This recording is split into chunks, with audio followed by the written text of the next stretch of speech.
হরে কৃষ্ণ, নমস্কার। সবাই কেমন আছেন? আজকে বৃহস্পতিবারের পূজার ভিডিও শেয়ার করব। সবাই ভিডিওটা দেখতে থাকেন, ভালো লাগবে। দেখেন আমাদের বাগানে কত সুন্দর লাল টুকটুকে জবা ফুল ফুটেছে, সাথে কিছু কলিও আছে। তো আমি ভেবেছিলাম আজকে বৃহস্পতিবারে মনে হয় ফুল ফুটে নাই, তবে একটা ফুটেছে।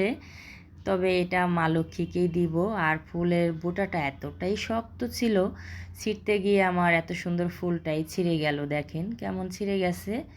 তো যাই হোক, একটা ফুল মা লক্ষ্মীকে দিব, এর জন্য নিয়ে নিলাম।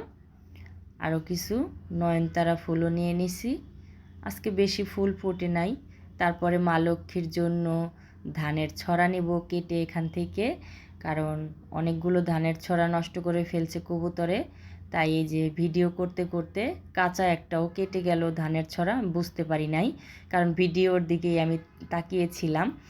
তো আমি বুঝতে পারি নাই। তারপরে দেখলাম যে পাকা ধানের সাথে একটা কাঁচা ধানও কেটে গেছে, খুব খারাপ লাগলো দেখে।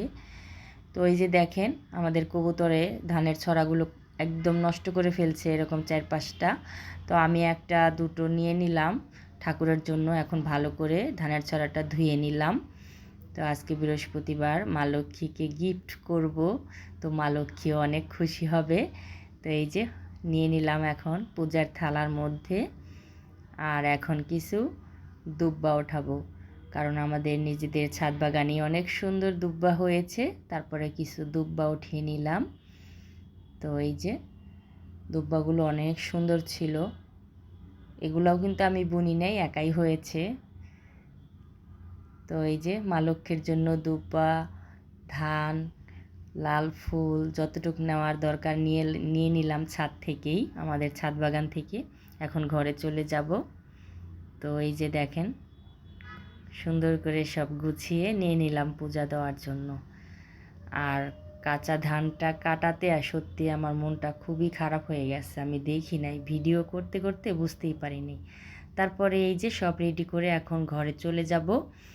আর ওই যে পিছনে আমাদের দুষ্টু কবুতর, ওরাই ধান খেয়ে ফেলে। তো যাই হোক, এখন ঘরে চলে যাব পূজা দিতে। তো এই যে চলে আসলাম, এখন সব কিছুই রেডি করে নিব। আর মা লক্ষ্মীকে স্নান করাবো, এর জন্য নিচে নামিয়ে রাখছি। এখন সব সাজিয়ে গুছিয়ে মা লক্ষ্মীকে পূজা দিব। তার আগে মা লক্ষ্মীকে গিফটটা দিয়ে নেই, আমাদের ছাদ বাগানের ধানের ছড়া। মা লক্ষ্মী অনেক খুশি হবে, আমিও অনেক খুশি।